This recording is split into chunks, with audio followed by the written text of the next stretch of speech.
जय श्री कृष्णा। राधे राधे। स्वागत है आपका मेरे YouTube चैनल हिंदू कथा कहानी में, जिसमें हम आज सुनेंगे सोमवार व्रत की कथा। बोलिए शंकर भगवान की जय हो, माता पार्वती की जय हो। बहुत समय पहले की बात है। किसी नगर में एक धनी व्यापारी रहता था। दूर दूर तक उसका व्यापार फैला हुआ था। नगर के सभी लोग उस व्यापारी का बहुत सम्मान करते थे। इतना धन संपन्न होने के बाद भी वह व्यापारी दुखी रहता, क्योंकि उसके कोई संतान नहीं थी। इस कारण अपनी मृत्यु के बाद व्यापार के उत्तराधिकारी की चिंता उसे हमेशा सताती रहती। पुत्र की इच्छा से वह व्यापारी प्रत्येक सोमवार को भगवान शिव की व्रत पूजा किया करता था। शाम के समय शिव मंदिर में जाकर भगवान शिव के सामने घी का दीपक जलाता। उसकी भक्ति भाव को देखकर माता पार्वती उस पर बहुत प्रसन्न थी और उन्होंने भगवान शिव से उस व्यापारी की मनोकामना पूरी करने का निवेदन किया। तब भगवान शिव बोले कि इस संसार में सबको उसके कर्म के अनुसार ही फल की प्राप्ति होती है। जो प्राणी जैसा कर्म करते हैं उन्हें फल भी वैसा ही प्राप्त होता है। शिव जी ने माता पार्वती को बहुत समझाया, पर पार्वती देवी नहीं मानी और उस व्यापारी की मनोकामना पूरी करने के लिए वे भगवान शिव से बार बार अनुरोध करती रही। अंततः माता के आग्रह को देखकर भगवान भोलेनाथ को उस व्यापारी को पुत्र प्राप्ति का वरदान देना ही पड़ा।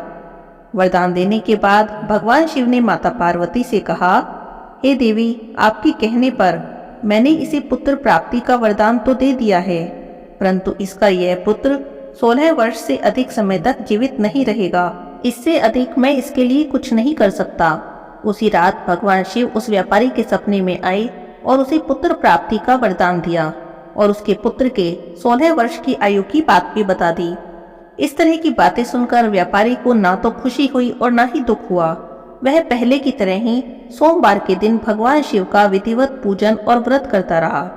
कुछ महीनों के बाद उसके घर में एक अति सुंदर बालक ने जन्म लिया और पूरे घर में खुशियां ही खुशियां मनाई गई।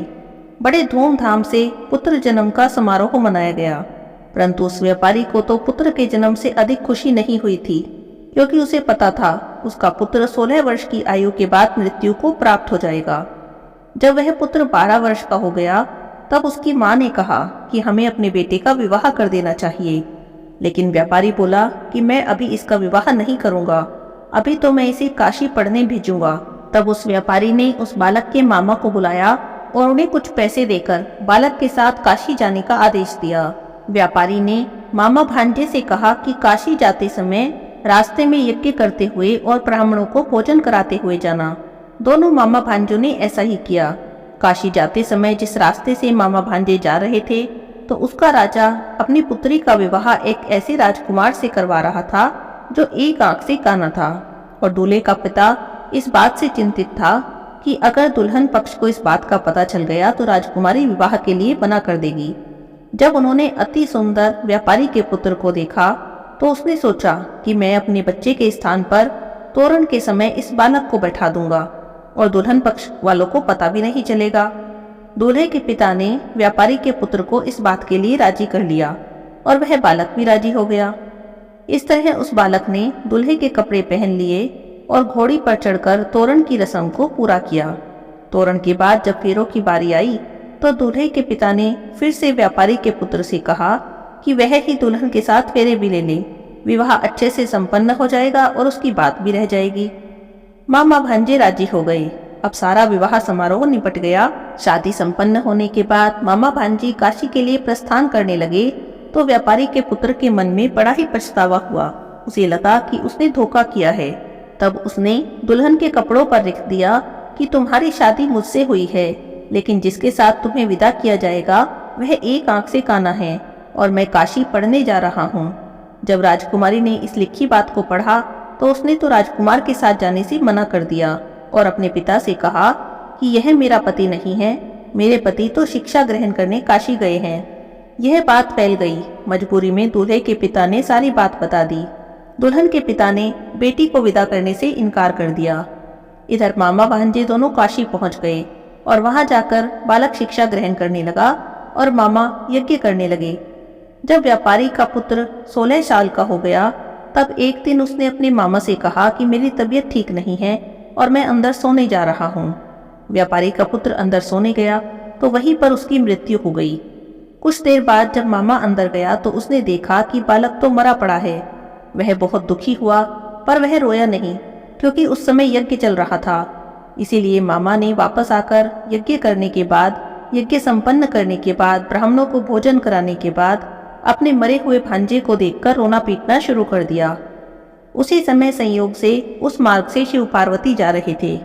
माता पार्वती ने जब किसी के रोने की आवाज सुनी तो भगवान शिव से कहने लगी, हे प्रभु, कोई दुखी मनुष्य रो रहा है, चलिए चलकर देखते हैं और उसके दुख को दूर करते हैं। तब भगवान शिव और माता पार्वती मामा के पास गई और जब उन्होंने उस मरे हुए बालक को देखा तो बहुत हैरान हुए, क्योंकि वह बालक भगवान शिव के आशीर्वाद से जन्मा उस व्यापारी का पुत्र था।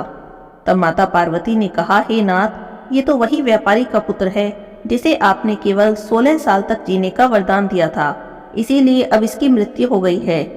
जब पार्वती देवी ने उस मरे हुए बालक को देखा तो उन्हें बड़ी दया आई और वे भगवान शिव से कहने लगी, हे प्रभु, आप इस बालक को जीवन दान दे दीजिए, वरना इसके माता पिता तो जीते जी ही मर जाएंगे।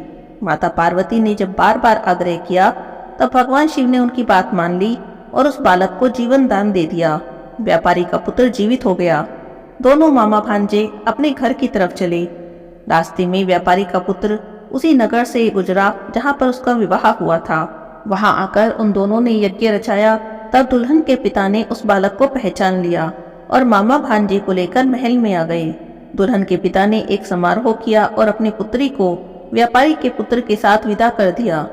जब व्यापारी का पुत्र अपने घर पहुंचा तब उसके माता पिता अपने घर की छत पर बैठे थे और सोच रहे थे कि अगर उनका पुत्र सही सलामत वापस नहीं लौटता है तो वे यही छत से कूदकर अपनी जान दे देंगे।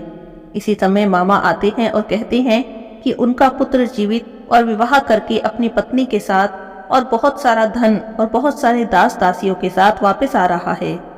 जब व्यापारी ने अपने बालक को जीवित देखा तो बहुत खुशी से उसका स्वागत किया। व्यापारी का परिवार खुशी खुशी रहने लगा। भगवान शिव की कृपा से व्यापारी के सभी दुख दूर हो गए। सोमवार व्रत की इस कथा को जो कोई भी पढ़ता है, भगवान शिव की कृपा से उसकी सभी मनोकामनाएं पूरी हो जाती हैं। बोलिए शंकर भगवान की जय हो, माता पार्वती की जय हो। वाशकल नाम के एक गांव में बिंदु नाम का एक ब्राह्मण रहता था। वह बड़ा ही अधर्मी, दुरात्मा और महापापी था। उसकी पत्नी बहुत सुंदर थी। उसका नाम चंचुला था।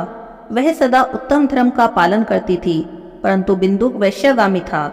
इस तरह का कुकर्म करते हुए जब बहुत समय व्यतीत हो गया, उसकी स्त्री काम से पीड़ित होने पर भी, स्वधर्म का नाश हो जाने के भय से कलेश सहकर भी काफी समय तक धर्म से भ्रष्ट नहीं हुई, परंतु आगे चलकर वह भी अपने दुराचारी पति के आचरण से प्रभावित होकर दुराचारिणी और धर्म से विमुख हो गई।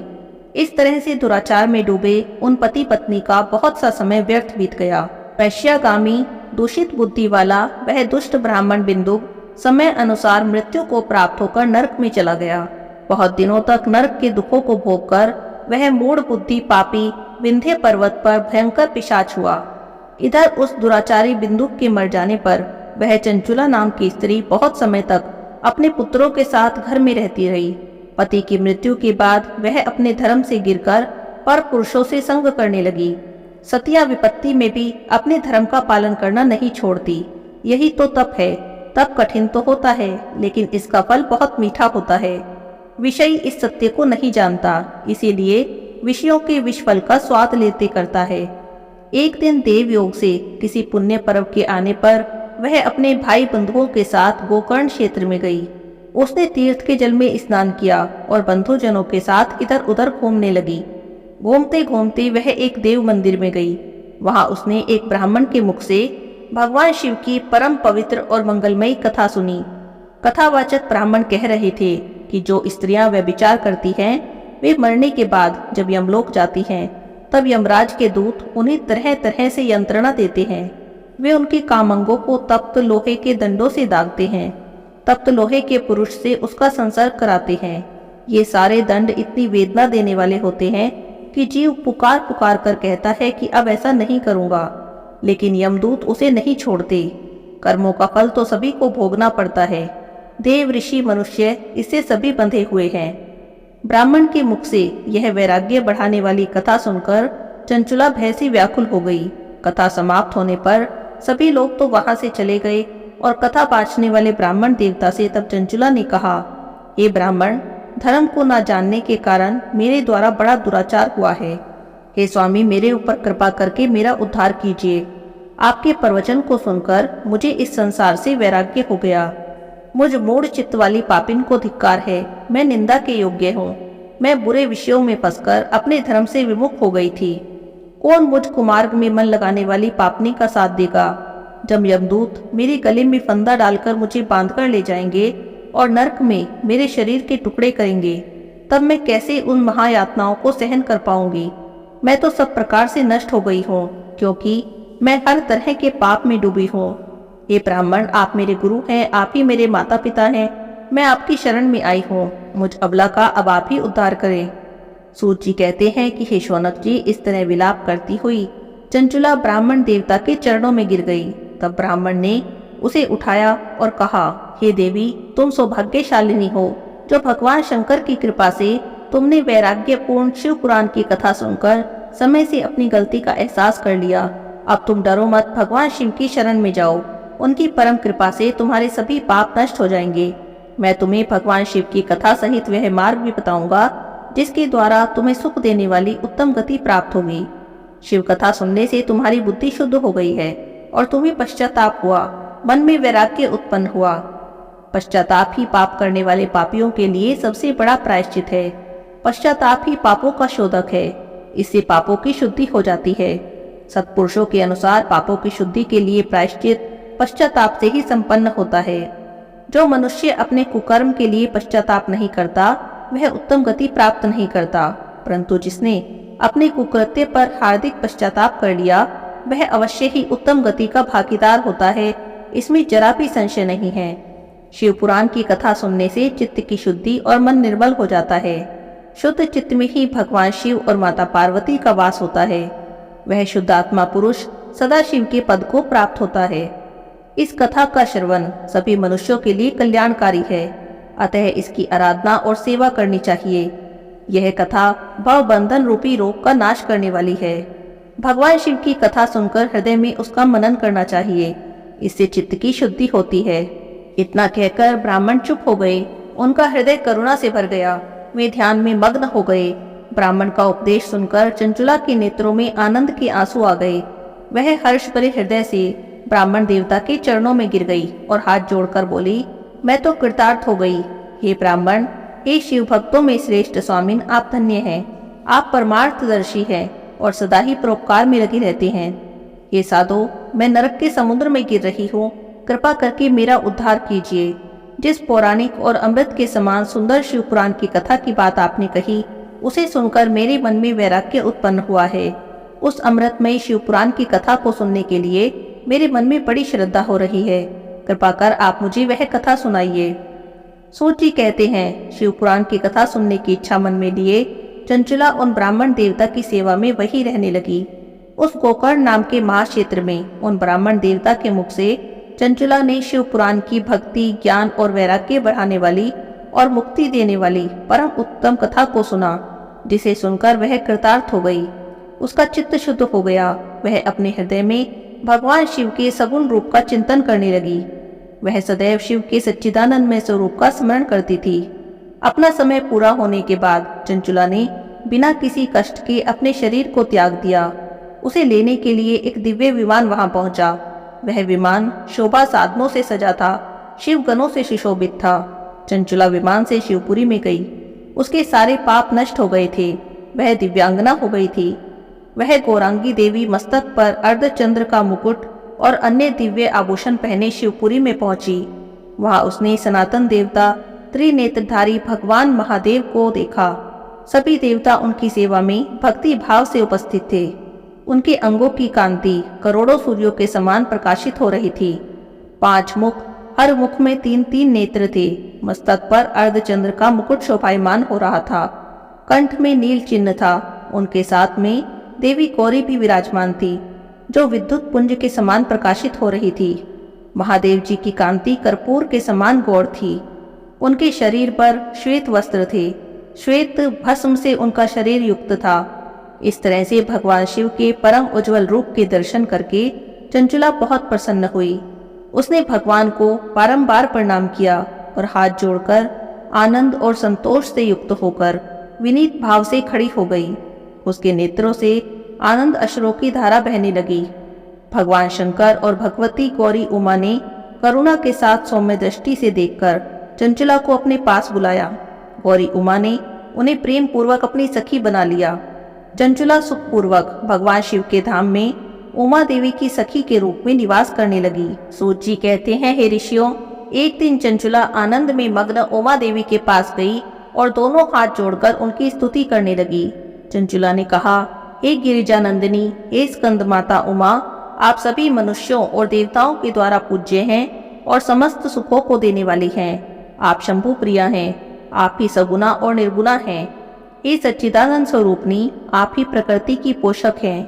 हे माता, आप ही संसार की सृष्टि, पालन और संहार करने वाली हैं। आप ही ब्रह्मा, विष्णु और महेश को उत्तम प्रतिष्ठा देने वाली परम शक्ति हैं। सूत जी कहते हैं, हे ऋषियों, सदगति प्राप्त चंचुला इस प्रकार उमा देवी की स्तुति करके शांत हो गई। उसकी आंखों में प्रेम के आंसू आ गए। तब शंकर प्रिया भक्त वत्सला उमा देवी ने बड़े प्रेम से चंचुला को चुप कराते हुए कहा, हे सखी चंचुला, मैं तुम्हारी स्तुति से बहुत प्रसन्न हूँ। बोलो, क्या वर मांगती हो? तब चंचुला ने कहा, हे गिरिराज कुमारी, मेरे पति बिंदुक इस समय कहाँ हैं? उनकी कैसी गति हुई, यह मुझे बताइए और कुछ ऐसा उपाय कीजिए ताकि हम फिर से मिल सकें। हे महादेवी, मेरे पति एक शूद्र जाति की वैश्य के प्रति आसक्त थे और पाप में डूबे हुए थे। तब गिरिजा ने कहा, हे बेटी, तुम्हारा पति बिंदुक बड़ा पापी था। उसका अंत बड़ा भयानक हुआ। वैश्य का उपभोग करने के कारण वह मूर्ख नरक में अनेक वर्षों तक अनेक प्रकार के दुखों को भोगकर अब शेष पापों को भोगने के लिए विंध्य पर्वत पर पिशाच की योनि में रह रहा है। वह दुष्ट वहीं वायु पीकर रहता है और सब प्रकार के कष्टों को सहता है। सूत जी कहते हैं, हे ऋषियों, गौरी देवी की यह बात सुनकर चंचुला बहुत दुखी हुई। फिर मन को किसी प्रकार स्थिर करती हुई दुखी मन से उसने देवी गौरी से पूछा, हे महादेवी, मुझ पर कृपा करें और मेरे पापी पति का अब उद्धार कर दें। कृपा करके मुझे बताइए जिससे मेरे पति की उत्तम गति हो सके। तब गौरी देवी ने कहा, यदि तुम्हारा पति बिंदुक शिव पुराण की पुण्यमयी उत्तम कथा को सुने तो वह इस दुर्गति को पार करके उत्तम गति का भागी हो सकता है। अमृत के समान मधुर गौरी देवी का यह वचन सुनकर चंचुला ने दोनों हाथ जोड़कर मस्तक झुकाकर उन्हें बारंबार प्रणाम किया और प्रार्थना की कि मेरे पति को शिव पुराण की कथा सुनाने की व्यवस्था करें। ब्राह्मण पत्नी चंचुला के बार बार प्रार्थना करने पर गौरी देवी ने भगवान शिव की महिमा का गान करने वाले गंधर्वराज तुम्बुरु को बुलाकर कहा, हे तुम्बुरु, तुम भगवान शिव के भक्त हो। तुम्हारी भगवान शिव में प्रीति है। तुम मेरे मन की सभी बातें जानकर मेरे कार्यों को सिद्ध करते हो। तुम मेरी इस सखी के साथ विंध्य पर्वत पर जाओ। वहाँ एक महाघोर और भयंकर पिशाच रहता है। पूर्व जन्म में वह पिशाच बिंदुक नाम का ब्राह्मण था और मेरी सखी चंचुला का पति था। वह वैश्यागामी हो गया। उसने स्नान, संध्या आदि सब छोड़ दिया। क्रोध के कारण उसकी बुद्धि भ्रष्ट हो गई।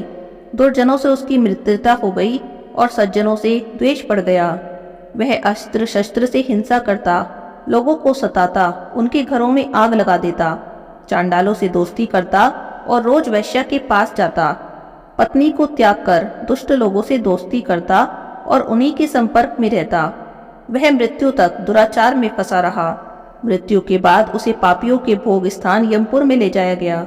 वहां घोर नरकों को सहकर इस समय वह विंध्य पर्वत पर पिशाच बनकर रह रहा है और अपने पापों का फल भोग रहा है। तुम उसके सामने परम पुण्यमयी पापों का नाश करने वाली शिव पुराण की दिव्य कथा का प्रवचन करो। इस कथा को सुनने से उसका हृदय सभी पापों से मुक्त हो जाएगा और शुद्ध हो जाएगा। वह प्रेत योनि से मुक्त हो जाएगा। दुर्ग से मुक्त होने पर उस बिंदुक नाम के पिशाच को विमान पर बैठाकर तुम भगवान शिव के पास ले जाना। सूत जी कहते हैं, हे ऋषियों, माँ उमा का आदेश पाकर गंधर्वराज तुम्बुरु प्रसन्नता के साथ अपने भाग्य की सराहना करते हुए चंचुला को साथ लेकर विमान से पिशाच के निवास स्थान विंध्य पर्वत पर गए। वहां पहुंचकर उन्होंने विकराल आकृति वाले पिशाच को देखा। उसका शरीर बहुत विशाल था। उसकी ठोड़ी बड़ी थी। वह कभी हंसता था, कभी रोता था कभी उछलता था और कभी गिरता था। तब गंधर्वराज तुम्बुरु ने बिंदुक नाम के पिशाच को पाशों से बांध लिया। उसके बाद तुम्बुरु ने शिव पुराण की कथा कहने के लिए स्थान की तलाश करके मंडप की रचना की। शीघ्र ही इस बात का पता लोगों को चल गया कि एक पिशाच के उद्धार के लिए देवी पार्वती की आज्ञा से तुम्बुरु शिव पुराण की अमृत कथा सुनाने के लिए विंध्य पर्वत पर आए हैं। उस कथा को सुनने के लिए लोग से बहुत से देवऋषि वहां पहुंच गए। सभी को आदर पूर्वक स्थान दिया गया। पिशाच बिंदुक को पाशों में बांधकर आसन पर बिठाया गया। तब तुम्बुरु ने परम उत्तम शिव पुराण की अमृत कथा का गान शुरू किया। उसने पहली विंध्येश्वर संहिता से लेकर 7वीं वायु संहिता तक शिव पुराण की कथा का स्पष्ट वर्णन किया। सातों संहिताओं सहित शिव पुराण को सुनकर सभी श्रोता कृतार्थ हो गए। परम पुण्य में शिव पुराण को सुनकर वह पिशाच सभी पापों से मुक्त हो गया और उसने पिशाच का शरीर त्याग दिया। शीघ्र ही उसका रूप दिव्य हो गया। उसका शरीर गौर वर्ण का हो गया। शरीर पर श्वेत वस्त्र और पुरुषों के आभूषण आ गए। इस प्रकार दिव्य देहधारी होकर बिंदुक अपनी पत्नी चंचुला के साथ स्वयं भी भगवान शिव का गुणगान करने लगा। उसने इस दिव्य रूप को देखकर सभी को बड़ा आश्चर्य हुआ। उसका मन परम आनंद से परिपूर्ण हो गया। सभी भगवान महेश्वर के अद्भुत चरित्र को सुनकर कृतार्थ हो गए। उनका यशोगान करते हुए अपने अपने धाम को चले गए। बिंदुक अपनी पत्नी चंचुला के साथ विमान में बैठकर शिवपुरी की ओर गया। महेश्वर के गुणों का गान करता हुआ बिंदुक अपनी पत्नी चंचुला और तिम्बुरु के साथ शीघ्र ही शिव धाम में पहुंच गया। भगवान शिव और देवी पार्वती ने उसे अपना पार्षद बना लिया। अब दोनों पति पत्नी सुखपूर्वक भगवान महेश्वर और देवी गौरी के श्री चरणों में अविचल निवास पाकर धन्य हो गए। बोलिए शंकर भगवान की जय हो, माता पार्वती की जय हो।